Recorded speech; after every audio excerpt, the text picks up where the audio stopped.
vira à direita, depois, vira à esquerda, depois, vira à esquerda. Retomamos aqui as imagens do vídeo anterior, onde já tínhamos visitado Puy de Fou. Mas o que é que se vai passar neste vídeo? Acompanhem-nos! 16€, 24 horas e um bus que nos leva diretamente ao parque temático. Situé à droite de la billetterie. Des aires de pique-nique. Nos folhetos que podem obter na entrada ou na aplicação do parque Puy de Fou, encontram todas as explicações que necessitam para organizar a vossa visita.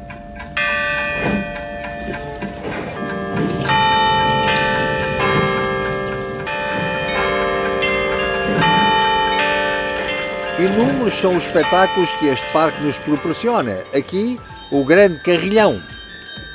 Uma performance musical insólita que não deixou de nos impressionar.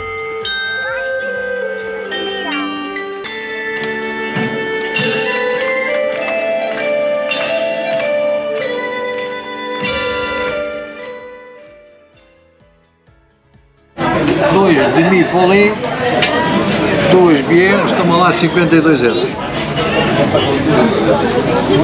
A francesa.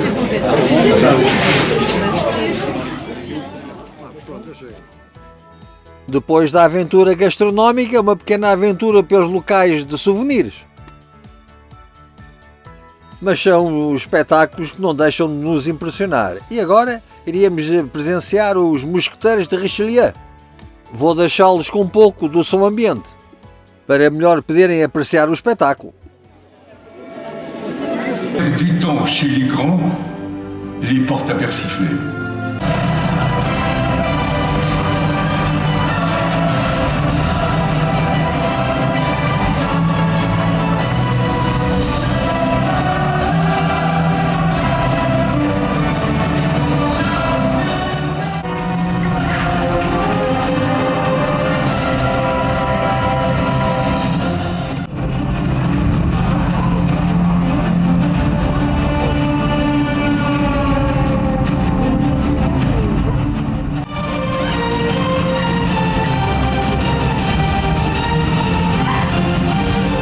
Também neste, como em todos os outros espetáculos, os atores têm uma performance absolutamente espetacular.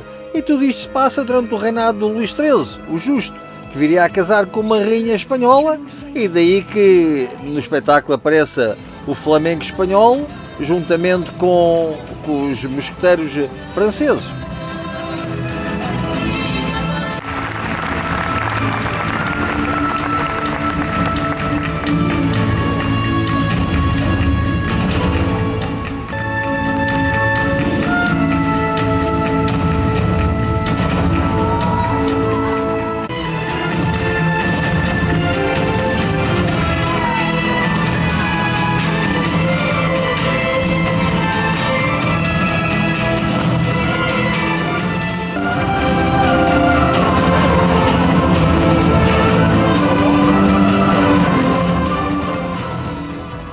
E se no vídeo anterior tínhamos falado sobre a Joana d'Arc, agora íamos conhecê-la pessoalmente.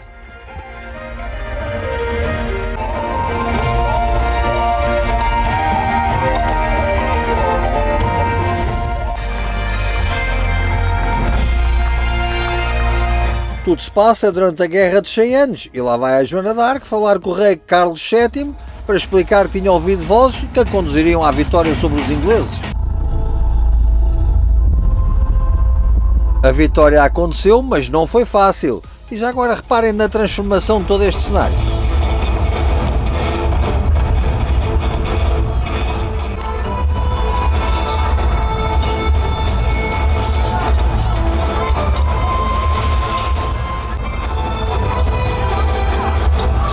A convicção de Joana de que estava recebendo a orientação divina foi um dos principais fatores que a levaram a desempenhar um papel crucial na reviravolta da guerra a favor da França.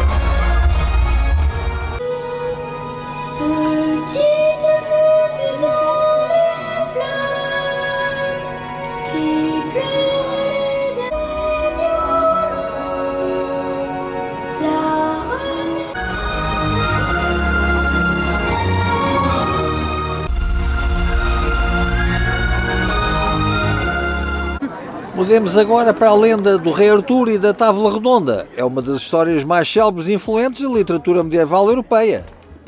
Continuamos sentados nos mesmos lugares, mas agora com um cenário já completamente diferente.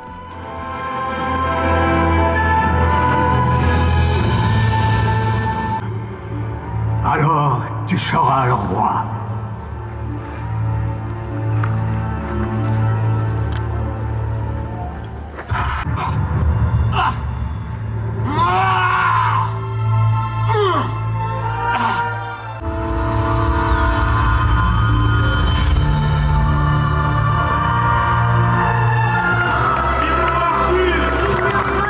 Malédiction!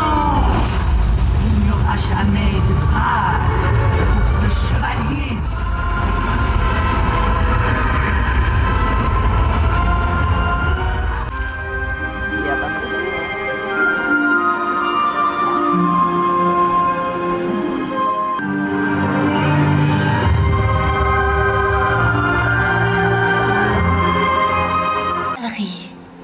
Alors, tu verras s'élever le Saint Graal, d'où s'écoulera pour sauver le monde.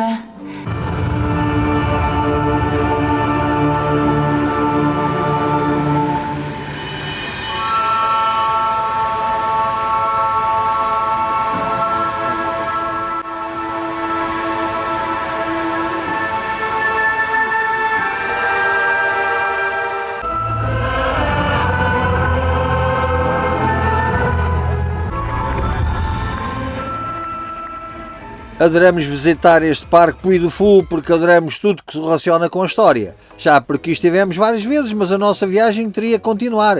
Agora numa localidade que também ela nos transportava para outras épocas. A nossa viagem continua para as terras de França. Agora estamos em... Confolá. A especialista aqui em nomes de terras é a Dona Cristina. Eu saber como é que me chamo já é uma sorte. E ao fim de 4 meses de viagem já começa a confundir o nome de cada terra. De cada terra. Felizmente temos os vídeos e vocês todos que nos acompanham para nos irmos lembrando dos sítios por onde andamos. Terminámos a viagem da Escandinávia, começámos esta viagem de Cabo do Cabo, Cabo Norte ao Cabo da Roca e parámos nesta terra, uma das aldeiazinhas de França que podemos encontrar e que são muito simpáticas. É verdade. E temos aqui uma belíssima vista com uma ponte medieval espetacular. Situada nas margens do rio Vienne e Goire, a cidade é conhecida pela sua rica herança histórica e cultural. Com a sua arquitetura medieval bem preservada, atrai inúmeros visitantes que procuram por aqui sentir como seria a vida noutras épocas. E também nós nos deixámos levar por esse espírito da descoberta e fomos até junto à igreja de Santo Maximo. Cristina, já vamos visitar as suas ruas, agora vamos aqui entrar na igreja. Os seus vitrais e ser o centro de toda esta vida comunal aqui nesta região, vale a pena procurarem na net a sua história. E quando visitamos estas ruas com tantos séculos de história, ficamos sempre impressionados por ainda hoje haver muitas histórias para serem contadas. O que é verdade é que estes espaços continuam habitados e cheios de vida. E as flores, sempre presentes por toda a França. Para nós é como se viajássemos dentro de um jardim. Felizmente que os nossos cartões de memória permitem armazenar muitas imagens. Porque as flores, as paisagens e os pormenores das casas não nos deixam indiferentes de forma nenhuma, como por exemplo este poço que permitia abastecer de água a toda a localidade.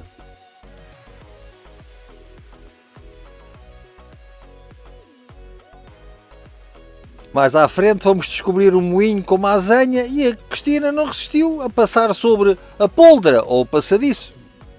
E por ali ficou a pensar como estas pedras ao longo dos séculos permitiam que as pessoas passassem esta azenha a seco.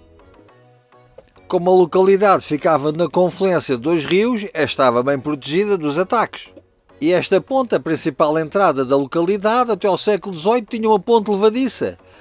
Devido ao muito tráfego que por aqui passava e como tinham que pagar a portagem, provocava engarrafamentos que ficaram lendários. Mas deixemos todas estas lendas e vamos à procura de outras, agora numa localidade que muito gostamos, Bergerac. O seu centro histórico é encantador, com ruas em paralelepípedos, casas medievais bem preservadas e praças pitorescas. vira à direita, depois chegou ao seu destino, que fica à sua direita. Aqui. A autocaravana ficou estacionada na área de serviços que a ela é dedicada e pouco depois já estávamos na localidade. Quando andava aqui a passear em Bergerac, pensei, finalmente fizeram uma estátua digna da minha personagem. Porque ele ali em cima, o narizinho, vejam lá se não é quase a mesma coisa. Um e outro, muito semelhantes. Bom, a grande diferença é que este é o Cyrano de Bergerac. Uma figura histórica. Pois é, muito mais há para contar sobre este escritor que era bastante conhecido por ser um pouco satírico. As obras que escreveu, especialmente O Outro Mundo, uma grande obra, e também sobre esta localidade de Bergerac. Mas isso vai ficar para um próximo vídeo, porque por agora vamos terminar este. Mas não se esqueçam, partilhem e subscrevam o nosso canal YouTube, vamos poder continuar a viajar juntos.